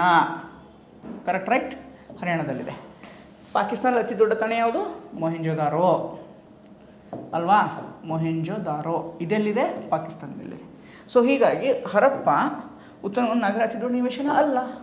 ಸೊ ಹೀಗಾಗಿ ಹೇಳಿಕೆ ಆರ್ ತಪ್ಪು, ಎ ಸರಿ. ಹೀಗಾಗಿ ಆಪ್ಷನ್ ಏನಾಗುತ್ತೆ, ಡಿ ಆಗುತ್ತೆ ಕರೆಕ್ಟ್ ಆನ್ಸರ್. ಓಕೆ, ಸೊ ಅದನ್ನೇ ಕೊಟ್ಟಿದ್ದೀನಿ ನೋಡಿ. ಸಿಂಧೂ ಹರಪ್ಪನ ಎಂದು ಕರೆಯಲಾಗುತ್ತೆ, ಕರೆಕ್ಟು. ಸೊ ಪಂಜಾಬ್ ಪಾಕಿಸ್ತಾನ ಮೊದಲ ಸ್ಥಳ 1921ರಲ್ಲಿ ದಯಾರಾಮ್ ಸಾನ್ಹಿ ಅನ್ನೋರು ಏನು ಮಾಡಿದರು, ಉತ್ಖನನ ಮಾಡಿದ್ರು. ಇವರು ಪುರಾತತ್ವ ಶಾಸ್ತ್ರಜ್ಞರು, ನೆನ್ಪಿಟ್ಕೊಳ್ಳಿ. ಹರಪ್ಪನ ಉತ್ಖನನ ಮಾಡಿದವರು ಕೇಳ್ಬೋದು ನೆಕ್ಸ್ಟು. ಆಯಿತಾ? ಸೊ ಹಿಂಗಾಗಿ ಹೇಳಿಕೆಯೇ ಸರಿ ಇದೆ. ಆರೇನಿದೆ ತಪ್ಪು, ಆಲ್ರೆಡಿ ನೋಡಿದ್ದು. ಹರಪ್ಪ ಅಲ್ಲ, ಒಟ್ಟು ಅತಿ ದೊಡ್ಡ ಭಾರತದಲ್ಲಿ ಯಾವುದು, ರಾಖಿಗರಿ ಹರಿಯಾಣದಲ್ಲಿದೆ. ಪಾಕಿಸ್ತಾನದಲ್ಲಿ ಯಾವುದು ಅತಿ ದೊಡ್ಡದು, ಮೊಹೆಂಜೊದಾರೋ. ಓಕೆ, ಸೊ ಇದು ಆಲ್ರೆಡಿ ಹೇಳಿದ್ದೀನಿ. ಕೊನೆಯ ಪ್ರಶ್ನೆ, 1924ರಲ್ಲಿ ಜಾನ್ ಮಾರ್ಷಲ್ ಸಿಂಧೂ ಕಣಿವೆ ನಾಗರಿಕತೆಯ ಅನ್ವೇಷಣೆಯನ್ನು ಯಾವ ಪತ್ರಿಕೆಯಲ್ಲಿ ಪ್ರಕಟಿಸಿದರು ಅಂತ ಕೇಳ್ತಾ ಇದ್ದಾನೆ. ಸರ್, ನಾನು ಹೇಳ್ತೀನಿ, ಇದು ಕಠಿಣವಾದ ಪ್ರಶ್ನೆ. ಓಕೆ, ತುಂಬ ಕಠಿಣವಾದ ಪ್ರಶ್ನೆ, ಟಫ್ ಕ್ವಶನ್ ಇದು. ಈ ಕ್ವಶನ್ಗೆ ನಿಮಗೆ ಗೊತ್ತಿದ್ದರೆ ಹಾಕಬೇಕು, ಗೊತ್ತಿಲ್ಲ ಅಂದರೆ ಬಿಟ್ಟು ಬರಬೇಕು, ಆಯಿತಾ? ನಾವು ಯಾವಾಗಲೂ ಹೇಳ್ತಾ ಇರ್ತೀನಿ, 100 ಪ್ರಶ್ನೆಗಳನ್ನು ನಾವು ಹಾಕೋಕ್ಕೆ ಎಕ್ಸಾಮ್ ಹಾಲಲ್ಲಿ ಹೋಗಿಲ್ಲ, ಅದೊಂದು ನೆನ್ಪಿಟ್ಕೊಳ್ಳಿ. ಓಕೆ, ಯಾವುದು ನಿಮಗೆ ಐಡಿಯಾನೇ ಇಲ್ವೋ, ಯಾವುದು ನಿಮಗೆ ಒಂದು ಸ್ವಲ್ಪನೂ ಗೊತ್ತಿಲ್ವೋ ಆ ಥರದ ಪ್ರಶ್ನೆಗಳನ್ನು ಬಿಟ್ಟು ಬರಲೇಬೇಕು. ನಮ್ಮ ಈಗೋನ ನಾವು ಹರ್ಟ್ ಮಾಡ್ಕೋಬಾರ್ದಲ್ಲಿ, ಆಯಿತಾ? ಸೊ ನಾನು ಇಷ್ಟು ಓದಿದ್ದೀನಿ, ನನಗೆ ಇದು ಗೊತ್ತು, ನಾನು ಹಾಕ್ತೀನಿ, ಟ್ರೈ ಮಾಡ್ತೀನಿ ಅಂದರೆ ತಪ್ಪಾಗೋ ಚಾನ್ಸಸ್ ಜಾಸ್ತಿ ಇರುತ್ತೆ. ಓಕೆ, ಈ ಥರ ಪ್ರಶ್ನೆಗಳನ್ನು ನೀವೇನು ಮಾಡಬೇಕು ಅಂತಂದರೆ PYQ ಅದೇ ಹೇಳ್ತೀನಲ್ಲ, ಎಲ್ಲವೂ ನೀವು ಪುಸ್ತಕಗಳಿಂದನೇ ಓದೋಕ್ಕಾಗಲ್ಲ. ಅದಕ್ಕೆ ಏನು ಮಾಡಬೇಕು, PYQನ ಸಾಲ್ವ್ ಮಾಡಬೇಕು. ಆ PYQಗಳಿಂದ ಎಷ್ಟೋ ನಿಮಗೆ ಹೊಸ ಹೊಸ ವಿಷಯಗಳು ತಿಳಿಯುತ್ತೆ, ಆಯಿತಾ? ಅದನ್ನು ನೀವು ನೋಟ್ ಮಾಡ್ಕೋಬೇಕು, ಬಿಟ್ಬಿಡೋದಲ್ಲ ಕ್ವಶನ್ ಬ್ಯಾಂಕಲ್ಲೇ. ಅದನ್ನೇನು ಮಾಡಬೇಕು, ನೀವು ಒಂದು ಪುಸ್ತಕ ಮಾಡಿ ಒಂದು ಲೈನೋ 2 ಲೈನೋ ನೋಟ್ ಮಾಡಿ ಇಟ್ಕೋಬೇಕು. ಅದನ್ನೇನು ಮಾಡಬೇಕು, ರಿವಿಷನ್ ಟೈಮ್, ಎಕ್ಸಾಮಿನೇಷನ್ ಇನ್ನು ಒಂದು ವಾರ ಇರುತ್ತೆ, 10 ದಿನ ಇರುತ್ತೆ, ಪುಸ್ತಕಗಳನ್ನ ಓದೋಕ್ಕಾಗಲ್ಲ, ನಮಗೆ ಭಯ ಆಗ್ತಿರುತ್ತೆ. ಅವಾಗ ಏನು ಮಾಡಬೇಕು, ಈ ಥರ ಏನು ನೋಟ್ಸ್ ಮಾಡ್ಕೊಂಡಿರ್ತೀರಲ್ಲ ಚಿಕ್ಕದು ಒಂದೊಂದು ಲೈನಲ್ಲಿ, ಅದನ್ನು ಏನು ಮಾಡಬೇಕು, ನೀವು ರಿವಿಷನ್ ಮಾಡಬೇಕು. ಓಕೆ, ಆ ಪ್ರಶ್ನೆ ಬಂದರೆ, ಒಂದು ಪ್ರಶ್ನೆ ಬಂದರೂ ಸಾಕು, ಜೀವನ ತೆರೆದು ಹೋಗುತ್ತೆ. ಯಾಕಂದರೆ ಎಷ್ಟೋ ಸಲ ನೋಡಿದ್ದೀವಿ ನಾವು 0.5 1 ಮಾರ್ಕ್ಸಲ್ಲಿ ಹೊರಗೆ ಉಳಿದಿದ್ದಾರೆ ಇಷ್ಟಿಂದ. ಸೊ ಹೀಗಾಗಿ ಪ್ರತಿಯೊಂದು ಅಂಕಗಳು ಕೂಡ ಇಂಪಾರ್ಟೆಂಟು, ಯಾವುದನ್ನು ಕೂಡ ನೀವೇನು ಮಾಡಬಾರ್ದು, ನೆಗ್ಲೆಕ್ಟ್ ಮಾಡಬಾರ್ದು. ಸೊ ಇದರ ಆನ್ಸರ್ ಏನಾಗುತ್ತೆ, ಇಲ್ಲುಸ್ಟ್ರೇಟೆಡ್ ಲಂಡನ್ ನ್ಯೂಸ್ ಅನ್ನೋದರಲ್ಲಿ ಪ್ರಕಟಿಸಿದ್ರು. ಯಾರು, ಜಾನ್ ಮಾರ್ಷಲ್ ಅನ್ನೋರು. ಓಕೆ, ಎಕ್ಸ್ಪ್ಲನೇಷನ್ ನೋಡೋಣ. ಹಿನ್ನೆಲೆ, ಜಾನ್ ಮಾರ್ಷಲ್ ಅವರು ಭಾರತೀಯ ಆರ್ಕಿಯಾಲಜಿಕಲ್ ಸರ್ವೆ ಆಫ್ ಇಂಡಿಯಾ ಏನಾಯಿತು ಅದರ ಮಹಾನಿರ್ದೇಶಕರಾಗಿದ್ದರು. ಓಕೆ, ಡೈರೆಕ್ಟರ್ ಆಗಿದ್ದರು. ಸೊ ಹರಪ್ಪ ನಾವಾಗಲೂ ನೋಡಿ ದಯಾರಾಮ್ ಸಾಹ್ನಿ ಅವರು ಏನು ಮಾಡ್ತಾರೆ, ಉತ್ಖನನ ಮಾಡ್ತಾರೆ. ಮೊಹೆಂಜೊದಾರೊನ ಯಾರು ಮಾಡ್ತಾರೆ, RD ಬ್ಯಾನರ್ಜಿ ಅವ್ರು ಮಾಡ್ತಾರೆ, ಪ್ರಮುಖ ಪಾತ್ರ ವಹಿಸಿದರು. ಈ ಆವಿಷ್ಕಾರ ನಂತರ ಒಂದು ಸಣ್ಣ ತಾಣವಲ್ಲ, ಅದರ ಹಿಂದಿನ ತಿಳಿದಿಲ್ಲದ ಒಂದು ಪ್ರಾಚೀನ ನಾಗರಿಕತೆಯೂ ಕೂಡ ಜಾನ್ ಮಾರ್ಷಲ್ ಅವ್ರಿಗೆ ಅರ್ಥ ಆಯಿತು. ಅದ್ರ ಬಗ್ಗೆ ಸಿಂಧು ನಾಗರಿಕತೆ ಜಸ್ಟ್ ಒಂದು ತಾಣ ಅಲ್ಲ, ಅದರ ಹಿಂದೆ ಒಂದು ಪ್ರಾಚೀನ ನಾಗರಿಕತೆ ಇದೆ, ಒಂದು ಸಿವಿಲೈಸೇಷನೇ ಇದೆ ಅನ್ನೋದು ಅವ್ರಿಗೆ ಗೊತ್ತಾಯಿತು. ಇದನ್ನು ಹೀಗೆ ಬಿಟ್ಟರೆ ನಡೆಯಲ್ಲ ಅನ್ನೋ ಕಾರಣಕ್ಕೆ ಅವ್ರು ಏನು ಮಾಡಿದರು ಅಂತಂದರೆ ಪ್ರಕಟಿಸಿದ್ರು. ಅದನ್ನು ಯಾವೊಂದು ನ್ಯೂಸಲ್ಲಿ ಪ್ರಕಟಿಸಿದ್ರು, ಪೇಪರಲ್ಲಿ ಪ್ರಕಟಿಸಿದ ಪತ್ರಿಕೆಯಲ್ಲಿ ಒಂದು ಲೇಖನ ಬರೆದು, ಇಲ್ಲುಸ್ಟ್ರೇಟೆಡ್ ಲಂಡನ್ ನ್ಯೂಸ್ ಅನ್ನುವಂಥ ಒಂದು ಪತ್ರಿಕೆ ಇದೆ, ಅದರಲ್ಲಿ ಅದ್ರ ಕುರಿತಾದ ಒಂದು ಲೇಖನ ಬರೀತಾರೆ. ಆವಾಗ ಇಡೀ ಜಗತ್ತಿಗೆ ಗೊತ್ತಾಗುತ್ತೆ ಸಿಂಧು ನಾಗರಿಕತೆ ಅಂದರೆ ಏನು, ಎಷ್ಟು ಹಳೆಯ ಒಂದು ಪ್ರಾಚೀನ ನಾಗರಿಕತೆ, ಅದು ಎಷ್ಟು ನಗರೀಕರಣವಾಗಿತ್ತು, ಎಷ್ಟು ಸಂಪದ್ಭರಿತವಾಗಿತ್ತು ಅನ್ನೋದನ್ನು ಪ್ರಕಟಿಸ್ತಾರೆ. ಓಕೆ, ಸೊ ಇದೇ ನಮ್ಮದು ಕಂಪ್ಲೀಟ್ ಇದೊಂದು ಸೀರೀಸ್. ಓಕೆ, ಇಲ್ಲಿ ನಾವು ಸಿಂಧೂ ನಾಗರಿಕತೆಗೆ ಸಂಬಂಧಪಟ್ಟಂತೆ ಹಲವಾರು ವಿಷಯಗಳನ್ನು, ಹಲವಾರು ತಾಣಗಳನ್ನು, ಅಲ್ಲಿಯ ವಿಶಿಷ್ಟತೆಗಳನ್ನು ವಿಸ್ತಾರವಾಗಿ ನಾವಿಲ್ಲಿ ಡಿಸ್ಕಸ್ ಮಾಡಿದ್ವಿ. ಇದೇ ಥರ ಪ್ರತಿಯೊಂದು ಸಬ್ಜೆಕ್ಟನ್ನು ನಾವು ಡಿಸ್ಕಸ್ ಮಾಡ್ತೀವಿ. ಸುರೇಶ್ ಸರ್ ಇದ್ದಾರೆ, ಇಲಿಯಾಸ್ ಸರ್ ಇದ್ದಾರೆ, ಅವರು ಕೂಡ ಬೇರೆ ಬೇರೆ ಸಬ್ಜೆಕ್ಟ್ಸನ್ನು ತೊಗೊಂಡು ಬರ್ತೀವಿ. ಸೊ ಈ ಒಂದು ಸೀರೀಸ್ ನಿಮಗೆ ಇಷ್ಟ ಆಗಿದ್ದರೆ ದಯವಿಟ್ಟು ನಿಮ್ಮ ಫೀಡ್ಬ್ಯಾಕ್ ಏನಿದೆ ಅಲ್ಲ, ವ್ಯಾಲ್ಯೂಯೇಬಲ್ ಫೀಡ್ಬ್ಯಾಕ್ ಏನಿದೆ ಕಮೆಂಟ್ ಬಾಕ್ಸಲ್ಲಿ ತಿಳಿಸಿ. ನಾವು ಕೂಡ ಇನ್ನಿಷ್ಟು ಬೆಟರಾಗಿ ಯಾವ ಥರ ಬರ್ಬೋದು ಅನ್ನೋದು ನಮ್ಗೆ ಅರ್ಥ ಆಗುತ್ತೆ. ಇನ್ನೂ ಬೆಟರಾಗಿ ನಿಮಗೆ ನಾವು ಎಕ್ಸ್ಪ್ಲೇನ್ ಮಾಡೋಕ್ಕೆ ಟ್ರೈ ಮಾಡ್ತೀವಿ. ಓಕೆ, ಧನ್ಯವಾದಗಳು.